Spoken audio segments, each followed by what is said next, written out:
Good morning, everyone. Oops, I'm just getting an error here. Click that away. I guess it's Tuesday, June 6th. Welcome to our next codes webinar about alterations with Duane. It is just Duane today. Bring him all your questions. Let's see. You can go to the next slide, Duane. It is 10 o'clock straight up now, so we are going to get started. If you haven't attended one of our webinars before, welcome. We have you all muted, but you are able to ask questions in the chat. There's a little drop-down chat box if you have GoToWebinar on your desktop. I don't know what it looks like if it's a web app, but there is a questions area. Ask them at any time. I'll interrupt Duane. It'll be really awkward and rude, and he will answer your questions. And at the end, there's going to be a little short survey. I'll talk to you about that later. And there's our email address if you have any questions during or after this webinar. This is going to be recorded. It is currently being recorded, and we will post the recording to our website at lightingdesignlab.com within the week, along with the slides. And Duane comes to us from another department in the city, the Department of Construction and Inspections. We are City Light. We work closely together, the two departments, to make codes more energy efficient. We'll call it that. All right. Thank you, Katie. Oh yeah, I'm Katie. I didn't say my name. There's so much stuff. And just before Duane gets started, find the chat function so you know where to ask questions. All right, Duane, take it away. All right. Glad to have everybody with us here, and we'll try to rattle through energy code issues that impact existing buildings. You see those targets that you've seen up on presentations before. It's actually not a big problem when we're talking about new construction, because we can just start from scratch and do things at a higher performance level. It's always trickier, more complicated to take an existing building and upgrade it to our lower energy and lower emissions targets. But do what we must. This is based fundamentally with the Seattle's Climate Action Plan, and you see that 45% for 2030 and 83% emissions reduction, which is accomplished by a combination of reducing the total amount of energy used and then reducing the carbon intensity of that energy. But those reductions, like I show with the red arrow there, are for the total building stock. So all these millions upon millions of square feet of new construction that we've been building and continue to build are adding to our energy use and emissions, but we need to reduce that dramatically, the overall emissions of all the new plus existing buildings by those percentages. So you might have seen this chart of mine before that I used to get myself in trouble with other departments here, but this one, is just showing graphically that we need to at the same time our population is going up there on that top line, we need to be shrinking the total amount of fossil fuels we use in the city and doing whatever we can to increase our clean electric supply. But you can see that really needs to depend entirely almost on efficiency improvements. I'm thinking that something like 90% of that for the buildings part of it has got to come from efficiency in existing buildings. Just getting right into the code then, just a word about additions. You can have the addition comply with the code, or you can have the entire building, new plus addition, comply with the code, whichever is more advantageous for you. And there's a few additional rules that go along with that. The additions do need to include the C406 additional efficiency credits, unless they're really tiny. With alterations, the general principle is that even if it was built, by great grandpa's firm back in the 40s, it can stay like it is if you're not messing with it. You can repair things, you can service things, but whenever you put in a new roof, a new window, a new heating system, whatever, that has to meet the new code. We do respect what Landmark says, so when they come around and they say, Duane, nobody touches those windows, we will work with you to make sure that those can remain intact, because once we lose any kind of a landmark, we don't get it back. And then just finally, if there are things that are just not working, come in and talk to us. Like somebody said long ago, don't come in empty-handed, come in with ideas on how if you can't comply in one direction, how you would give us additional efficiency in some other way, and we'll work with you. There are a few things that we regard as basically new construction.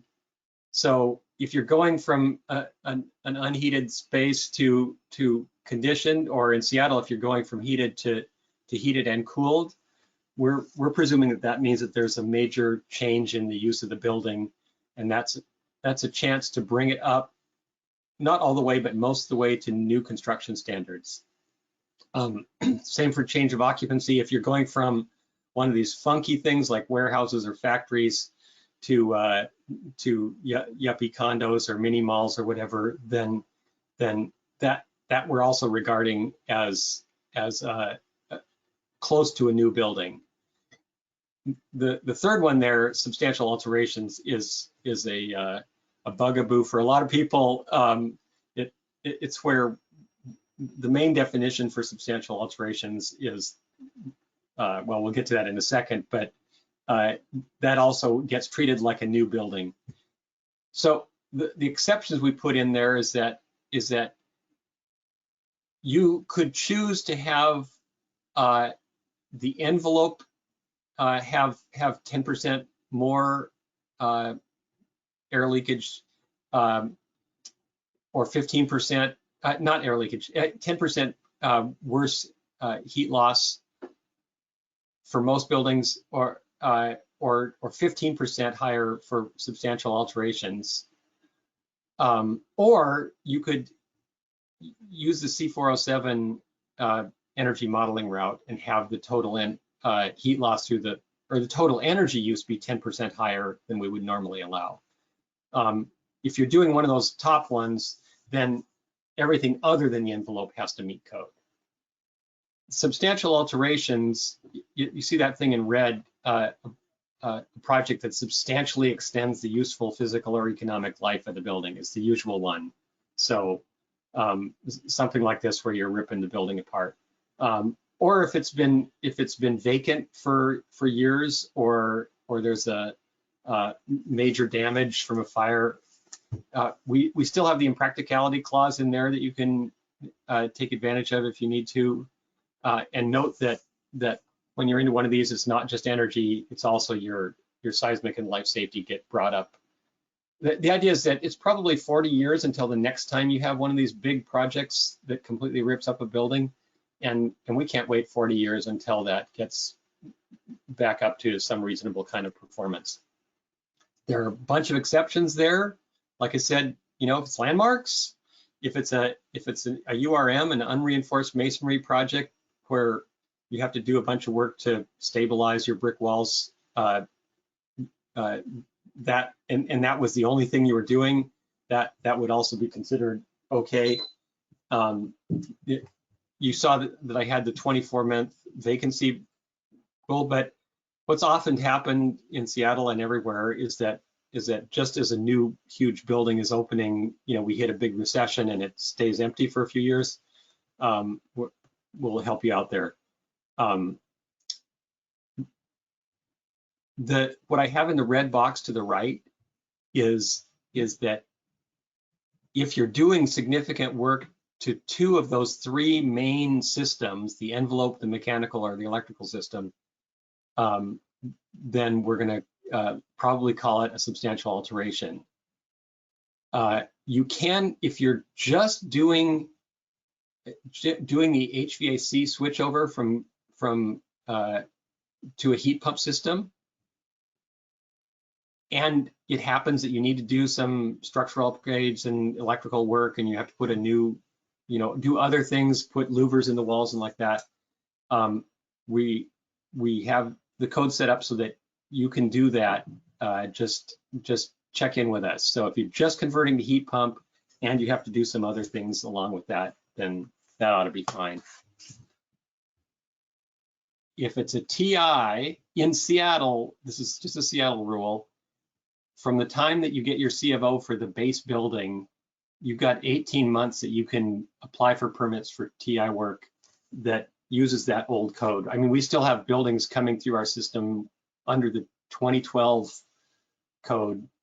And if they've just opened and it's within 18 months, then they can still use that same code for the TI work, just so that everything meshes together. If it's a longer time, then you'll have to do that. And by the way, this is for the first time that anybody's moving into that space. An important thing to note is that if your HVAC system was designed to serve the entire building in the shell and core, you can still get credits for if you have a high performance HVAC system as part of your C406 credits that can apply to the tenant improvement space. And finally, the last thing I wanted to say is just that what we're calling typical TI work does not trigger substantial alterations. So if you're just moving a different kind of retail store into the retail space or whatever, that would not be a subalt. So this is what I mentioned a bit ago. That it came from this Amy Yee tennis center that the park department runs as the origin of this. They wanted to upgrade the heat pump, much more efficient, and yet the long span structure could not handle more insulation on top. So they wanted an exception that would say, yeah, we can, we'll put in a new HVAC system, but it's going to be a heat pump, and the whole thing is going to end up using less energy and burning less carbon than the existing gas system. So you still got to come in and get permission for this, but in all likelihood, this comes through. Duane, we've got a couple of questions already. All right. Do you want to tackle them? Yep. Okay. So Aaron asked in reference to if you're doing substantial work in two of those three categories, a couple of slides back, mechanical, envelope, and electrical. Is there some sort of threshold for what would be deemed substantial work in one of the categories? For instance, if 50% of the envelope was replaced, would that then be deemed a substantial alteration? Yeah, and actually, there are a couple specific people in the department that make that main determination about whether something is a substantial alteration, and sometimes it's a judgment call. But the phrase that has been used, is substantially extends the useful physical or economic life of the building. So if you're replacing a couple of windows that have rotted out, nah. But if you were, doing some major change to that envelope, at a certain point, the old expression, it starts to look like a duck and quack like a duck, you know, we're saying, yeah. So come in early, put everything on the table, say these are all the things we're going to do, and make sure that you have that understanding very early on in the process, please.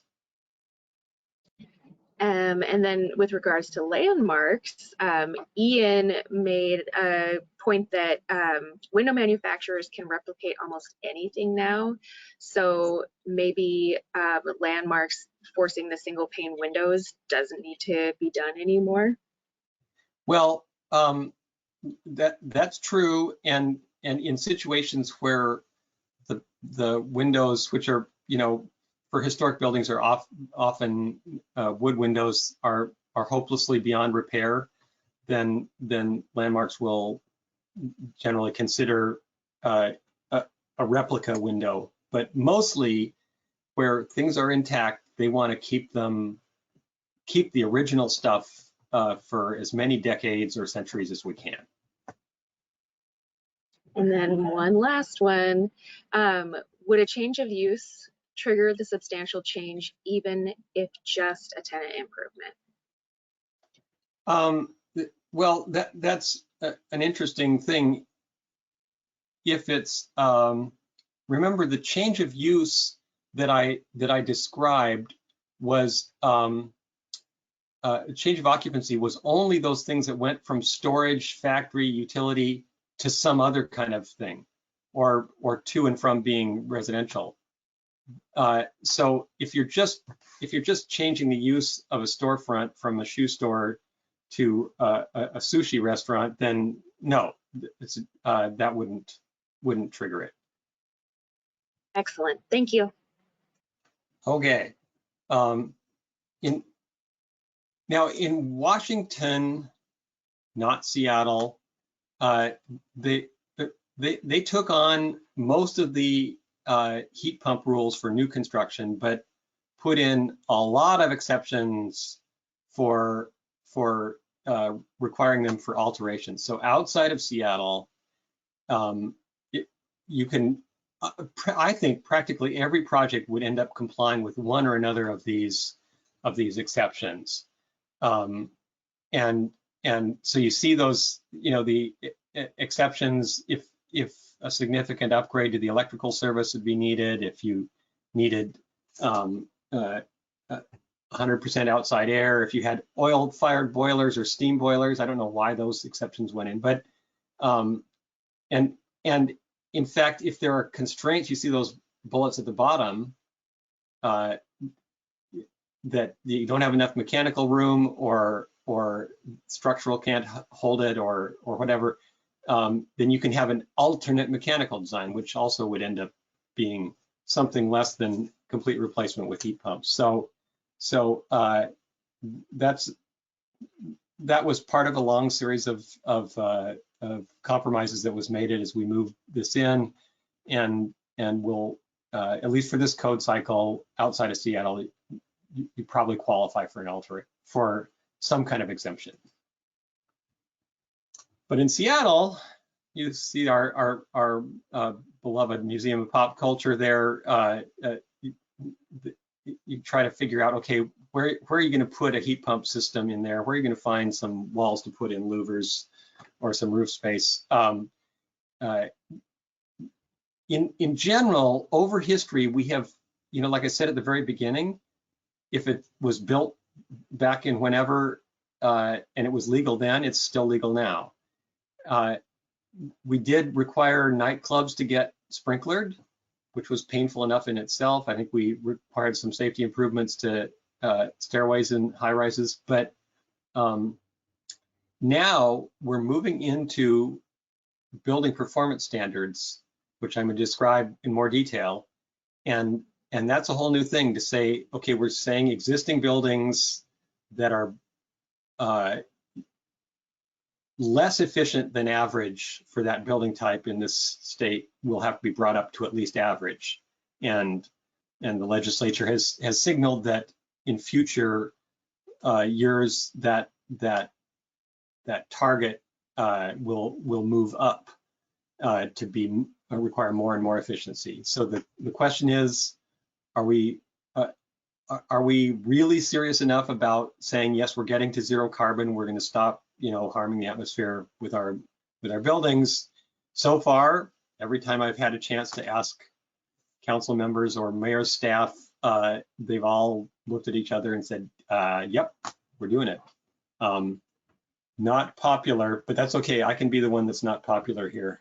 And you can just tell your clients, sorry, Duane just wouldn't listen to us. So we're saying, in general, that when you are replacing your gas equipment or your electric resistance equipment, that you got to do it with heat pump. And there's never, in the life of a building, there's never a more economical time than when you were going to replace a system anyway.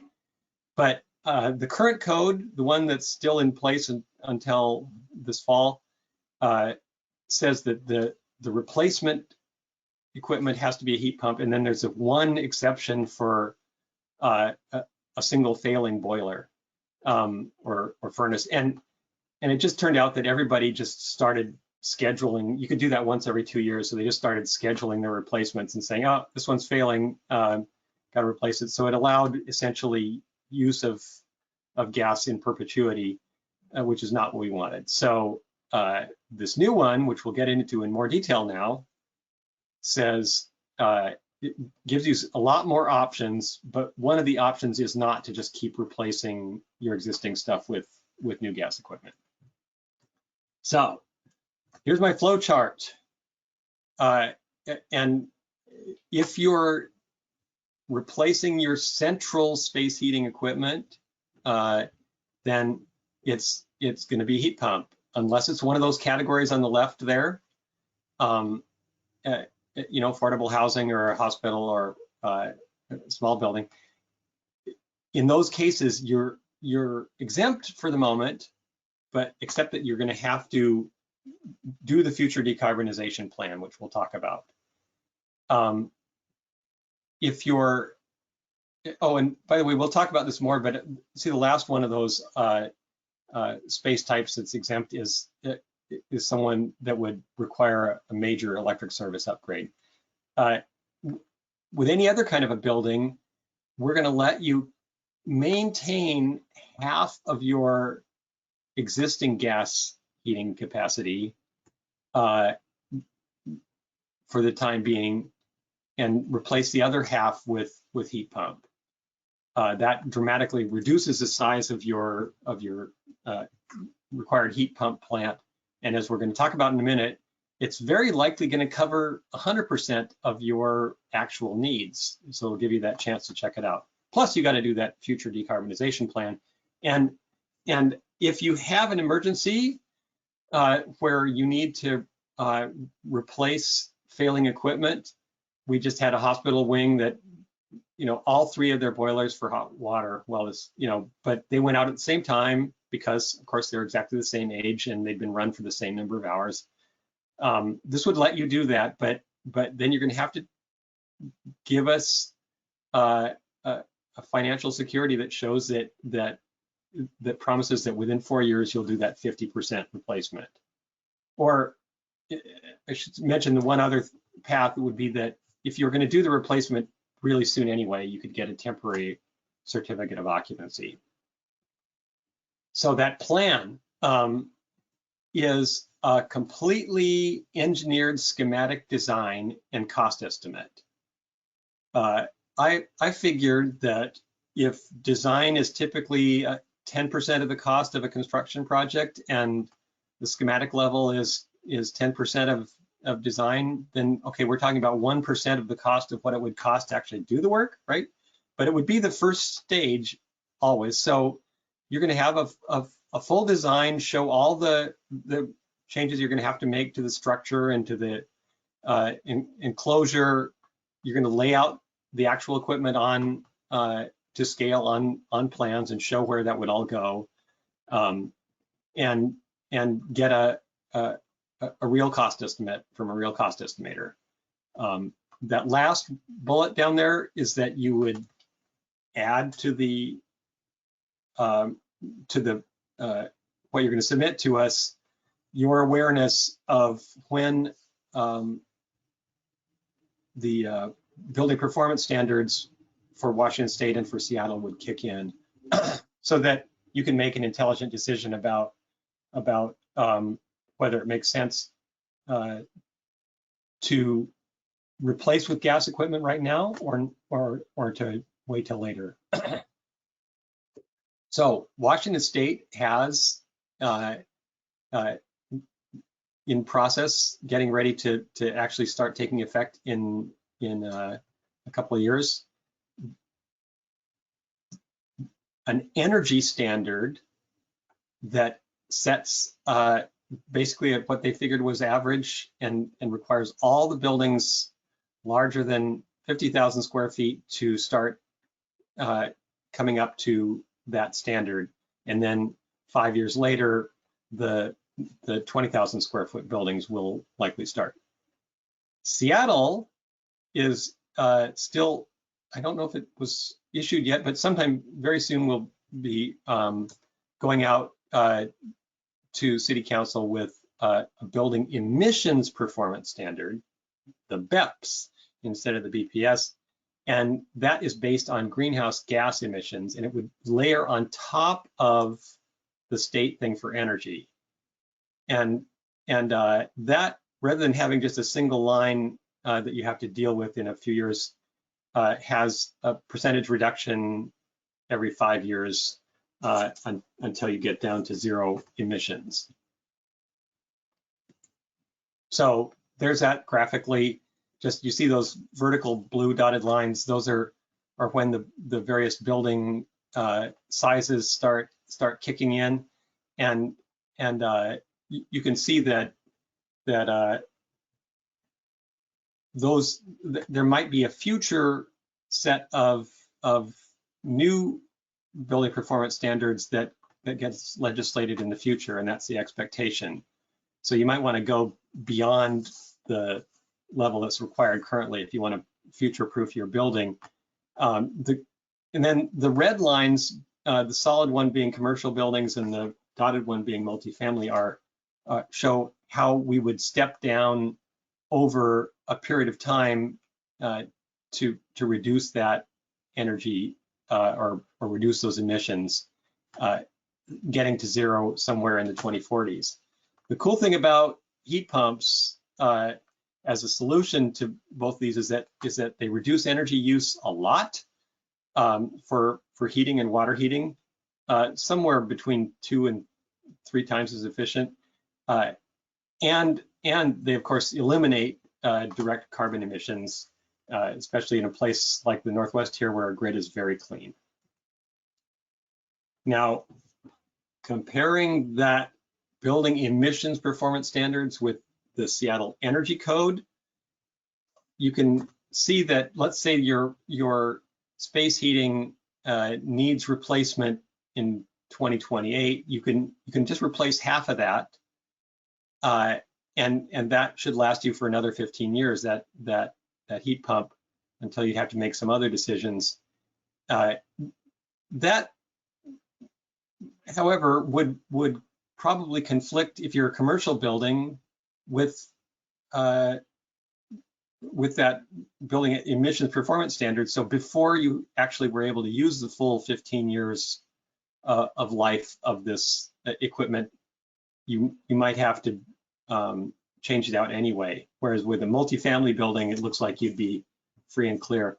And then say in 2032, you can see on this diagram, the same thing happens with the water heating. You replace 50% of it. That's the theory, but in practice,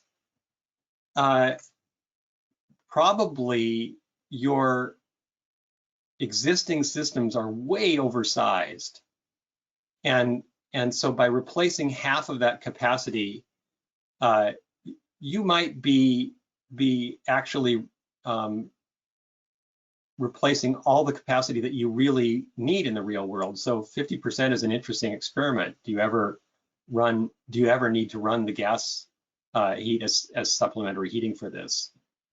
And that leads us to this quiz, which you'll see the answer for in a couple of slides. But what's typically the factor by which our mechanical systems are oversized?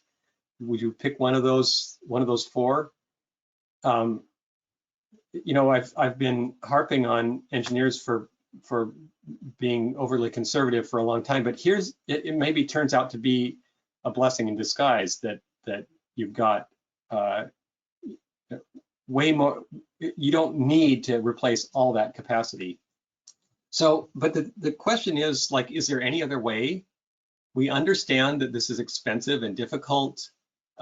You need more space and disruptive changes to the building.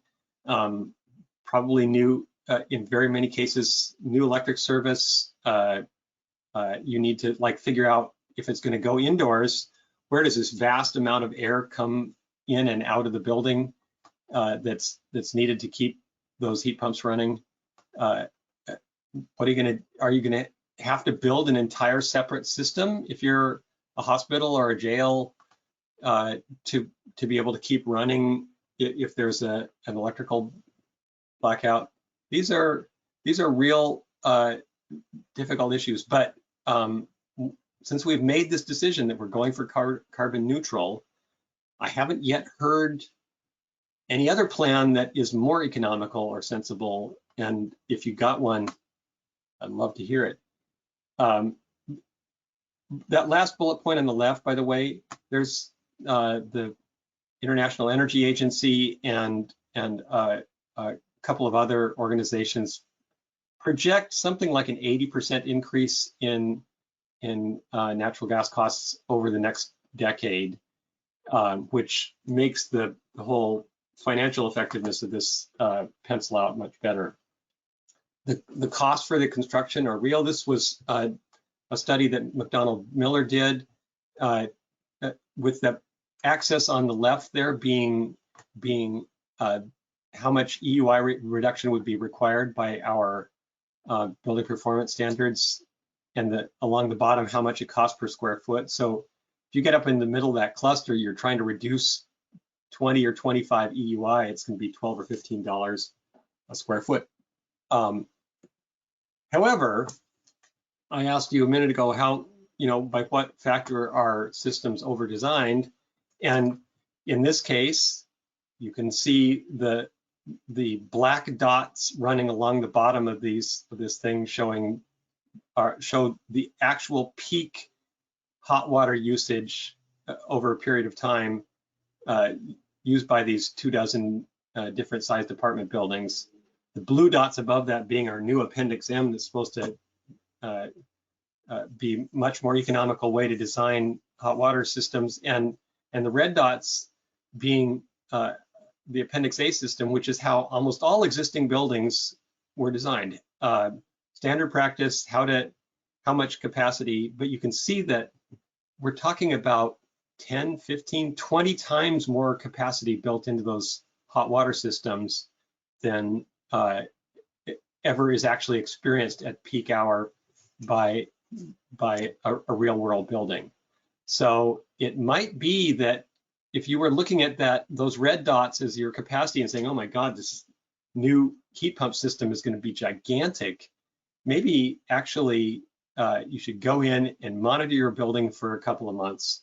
Actually, I've heard that a couple of weeks is enough to know what the peak usage is, and then design a system that does that plus a little bit extra for your comfort zone. And maybe this means that you don't require a new mechanical room. Maybe you don't require a new electric service.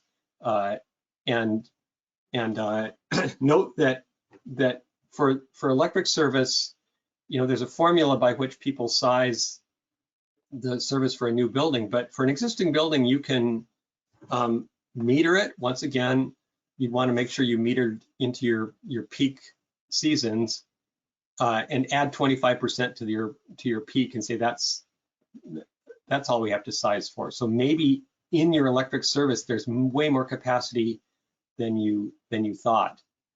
These are ways that creative thinking engineers, which are going to be the ones that succeed over these next few years, can make it work for buildings without spending a fortune. or using up a giant amount of space. I've had people ask about whether these building performance standards are going to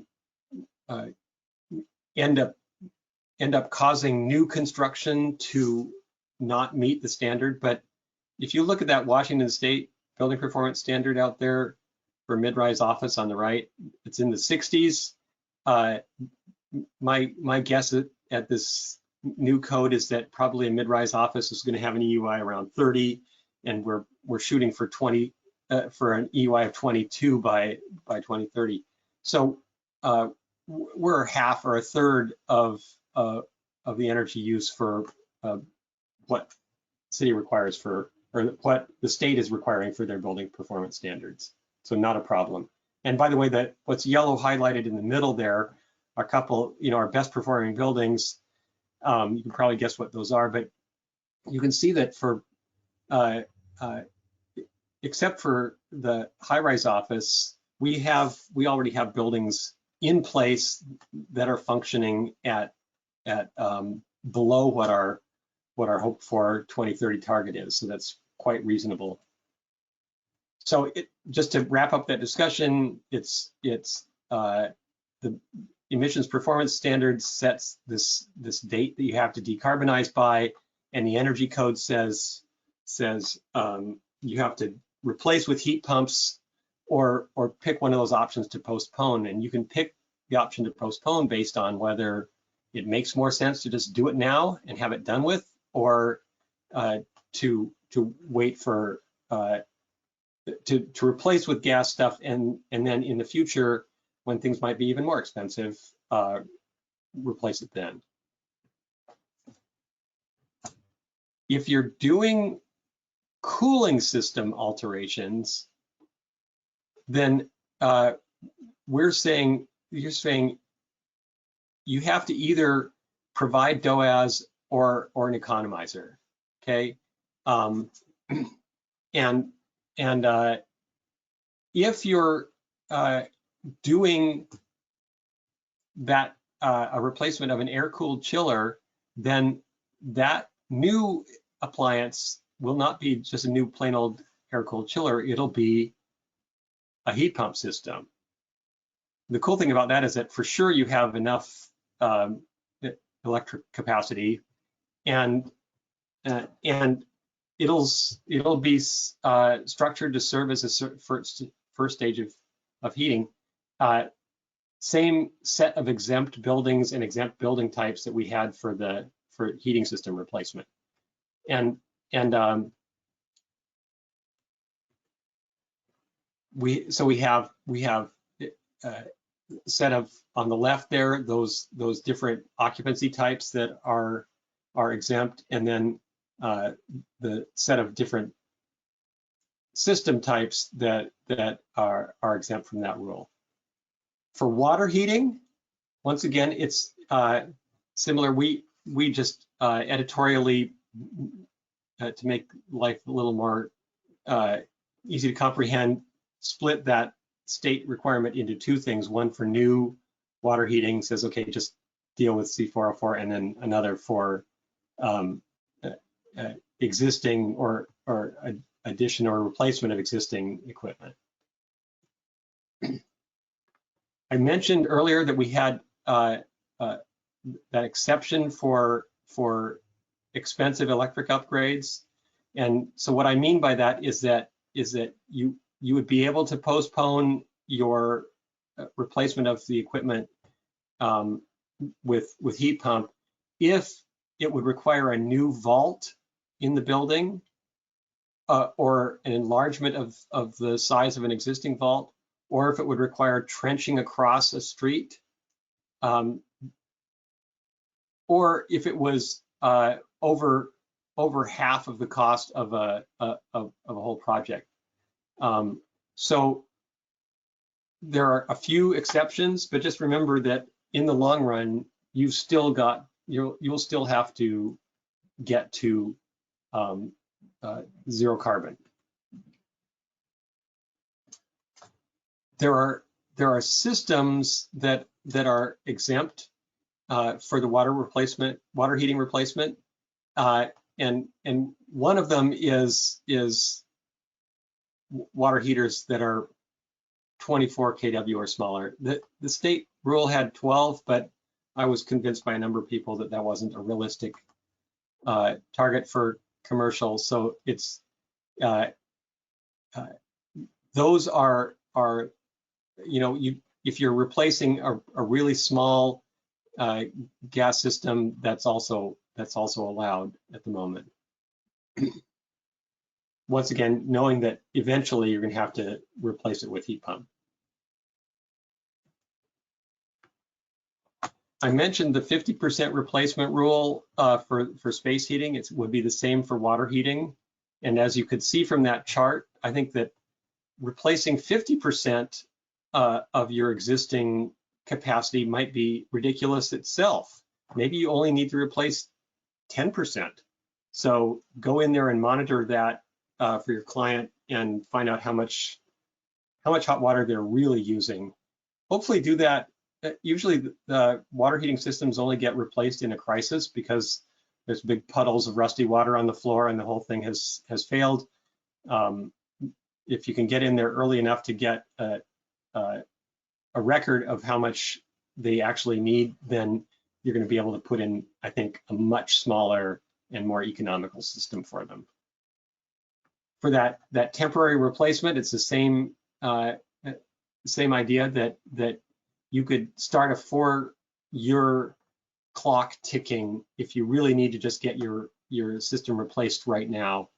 And that would mean that you'd have to remove those systems while they still have lots of useful life in them.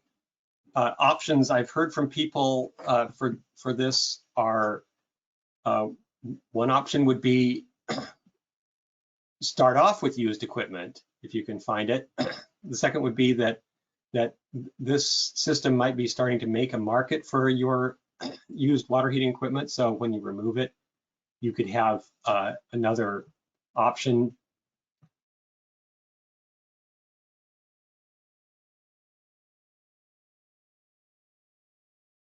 Oh, Duane, I lost your audio. Sorry, I think audio was there we go. gone there, but it's back.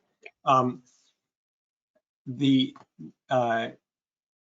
Another option would be that sometimes a facility can work on a truck-mounted temporary piece of equipment if it's a reasonably short time that it takes. But we do recognize that once in a while there's just some kind of catastrophic thing. You got a whole apartment building full of people with no hot water, and it has to be fixed right now. And to do the whole upgrade to heat pump is going to be a long process.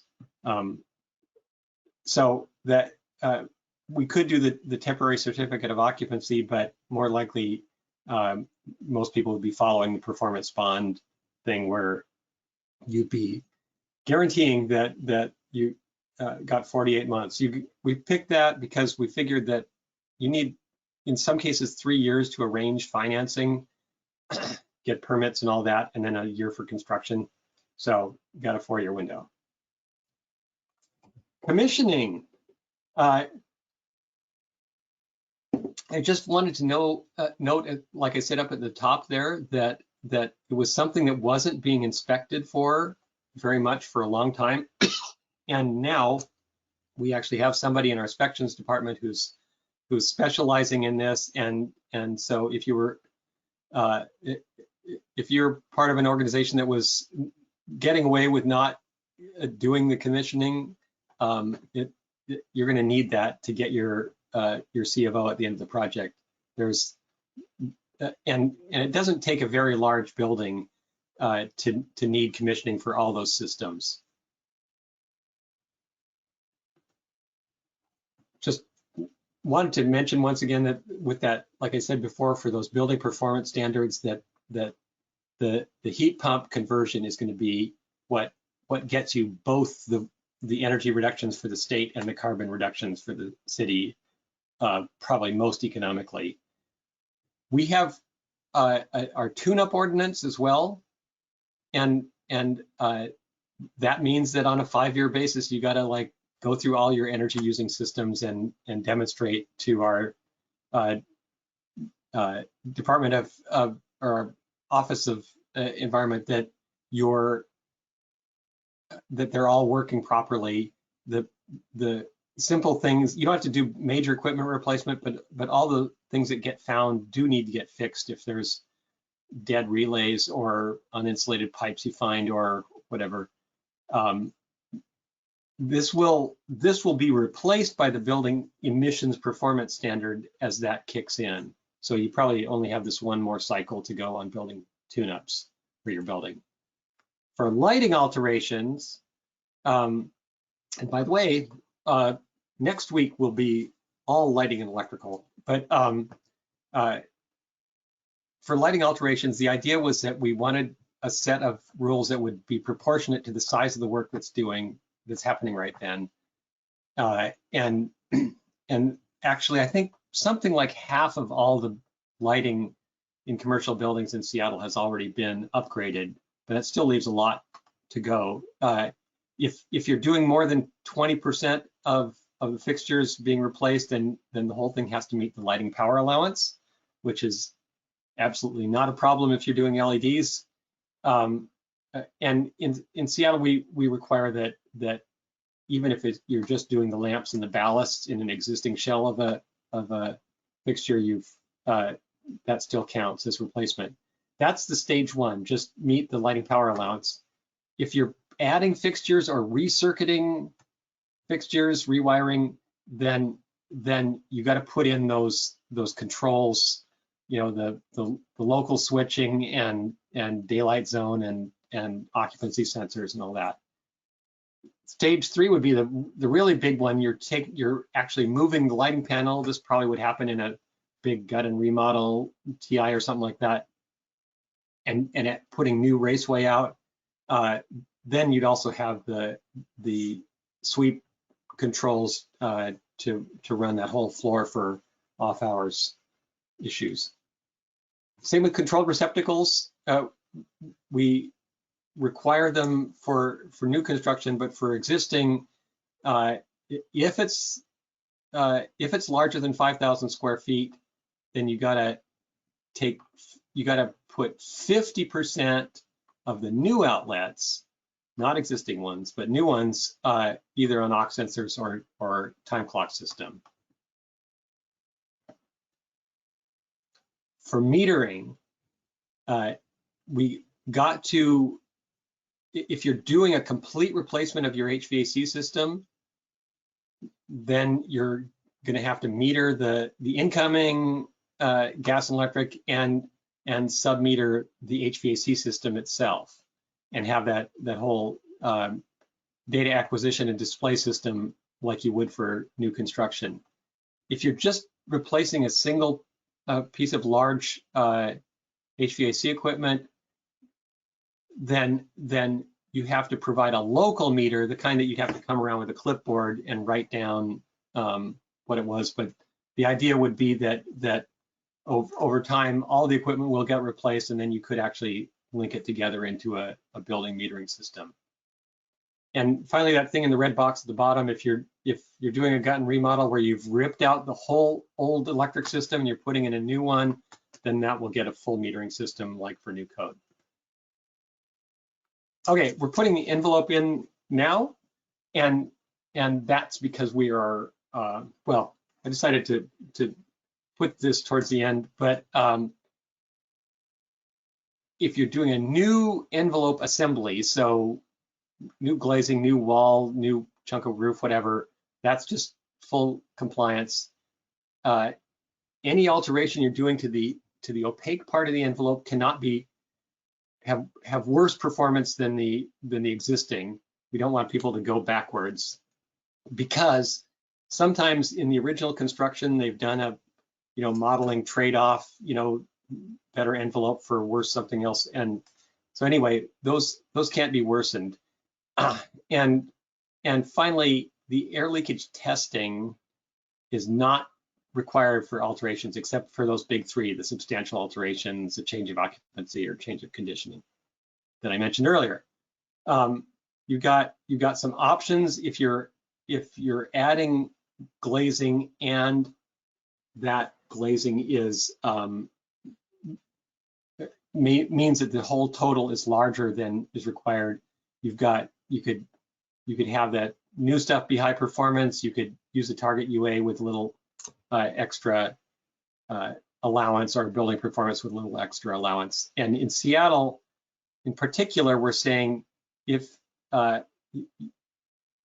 the alteration doesn't increase the fenestration area at all, maybe it's just a change of occupancy or something, then you're good to go.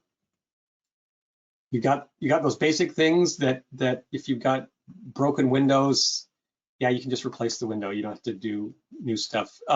If you've got cavities that have been opened up, you took the drywall off of the inside, or you took the siding off the outside, then those would just get filled, or you could just leave them alone if they weren't opened up at all. If you're just replacing one door in an existing opening right in the same spot, you don't need to add a vestibule. Air leakage is fine, unless it's one of those big three things. But obviously, if you're just doing alterations on some part of your building, air leakage testing for the whole building is kind of problematic. Re-roofing, you do need a permit. Didn't used to, but except for some really small jobs, you've got to do that. And I won't get into this in depth, but you'll get these later. It depends on whether cavities are exposed or not exposed, which you can see on the left column there. Whether on the top, whether there was already existing insulation or not, or whether you've ripped off enough of the roof that you can see the sheathing or insulation on there. Those each determine to what extent you got to do roof insulation. And I mentioned air barrier testing. You're typically not required except for one of those big three. Well, that was amazingly fast. Katie, what questions do we have here? That was really fast. Yeah, we've got a couple. Anne would like to know that, let me go back to that question. If you're building 2 new stories on an existing residential building, will the existing need to comply? Or will just the 2 new stories need to comply with code? I would say that would be a substantial alteration, adding 2 stories to a building. And once again, that would be a determination that the city, that elsewhere in my department would be made, but it's likely to be considered a substantial alteration. So the 2 new stories would have to fully comply with code, and the existing building would have to comply with the substantial alterations rules, which allow a little slack for existing conditions. Okay. And then Jose says, this is an extreme example, but if you add 1 or 2 additional downlights in a room, would it still trigger bringing lighting controls in the room up to code?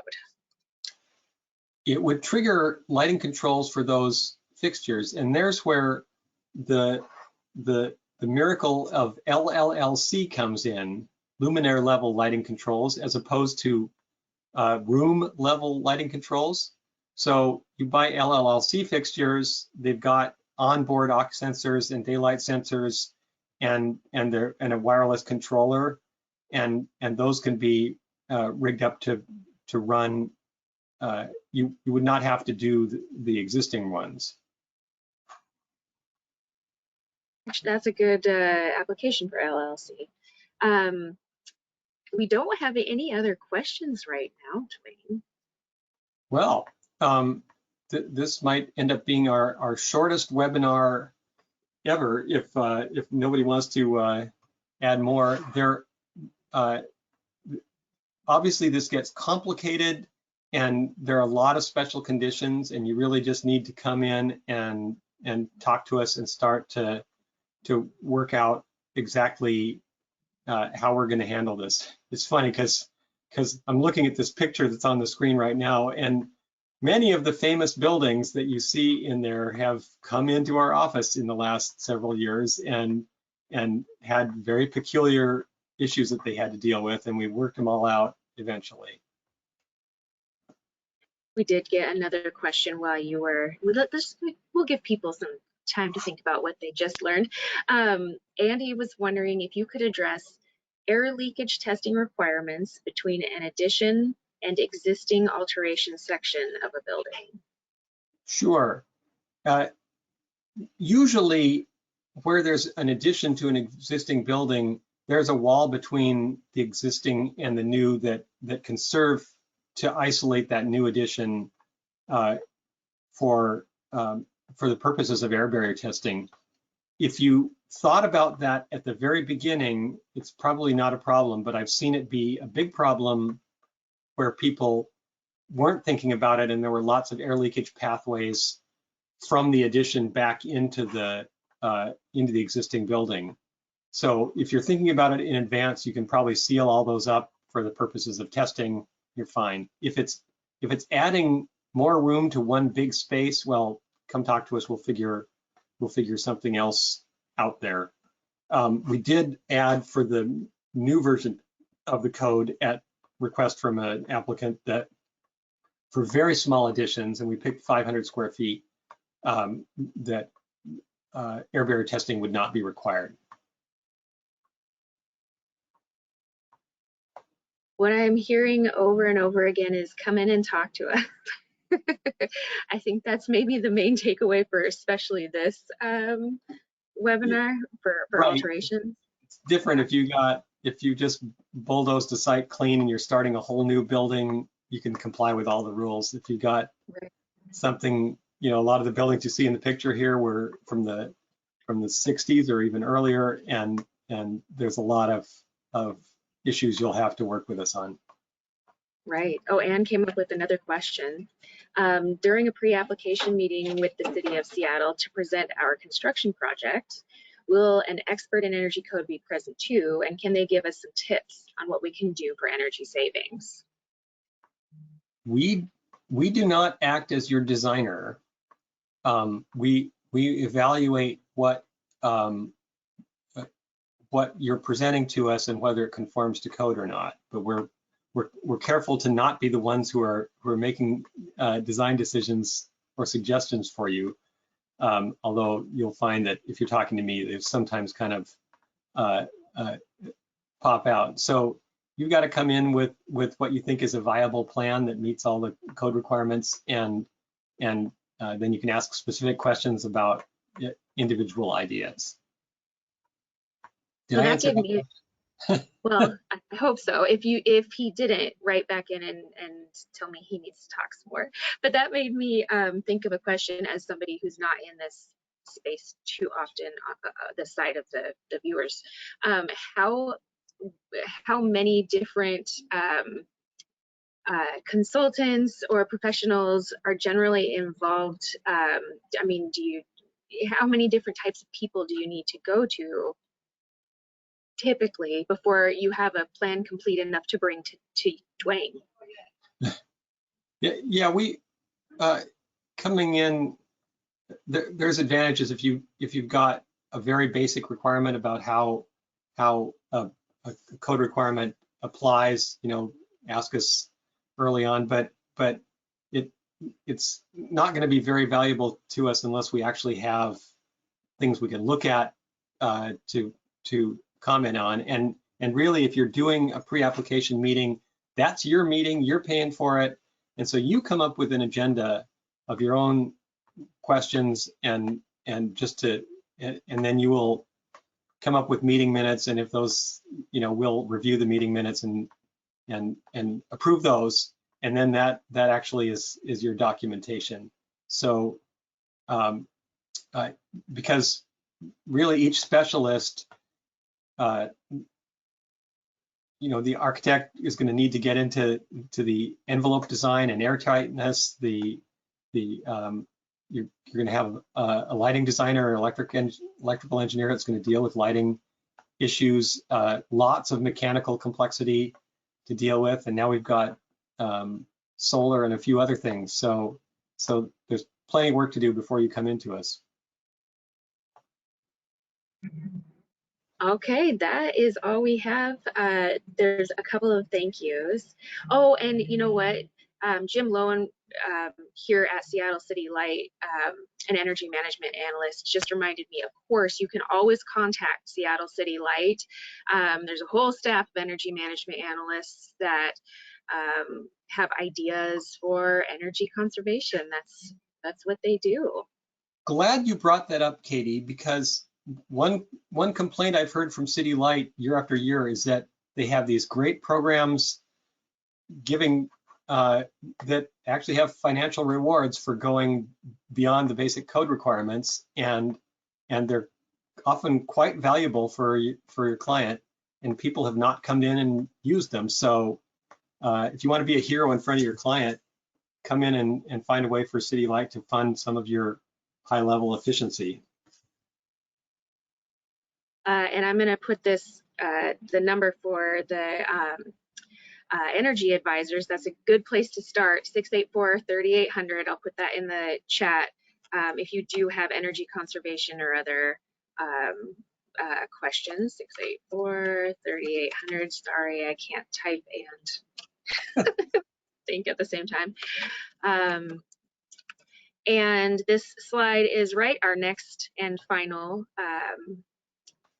webinar with Duane is next week, and it's lighting, electric, and solar. Sean Dara, who you may know from previous Lighting Design Lab courses, and he's been around for a long time in this space, is going to be a guest with Duane. And within the next few days, a week at most, I'll have the video recording and the slide deck from today up on our website, which is right there. And that is it, I think. I should mention, in case you didn't catch all the news, the implementation date for the Seattle Energy Code and all the other Seattle construction codes has been postponed till sometime in October, and at the state level that was also postponed until the end of October at least. So you got a couple more months to get things together for your next projects. And like I said at the beginning, I think it's on the next slide maybe, or maybe the next one. There's Duane's contact information. I am the contact for today. I'm not Armando, but you can email us at Lighting Design Lab, and any of us can answer your questions or provide some more information. And as soon as I close this webinar, you get a whole hour back, guys. There will be a little poll, a little survey. That's the word I'm looking for. To give us some feedback, let Duane know how he did, and so we can keep providing some good content to you guys. Thanks, Katie. Thanks, all of you. See you next week. Thank you, everybody. Have a good day.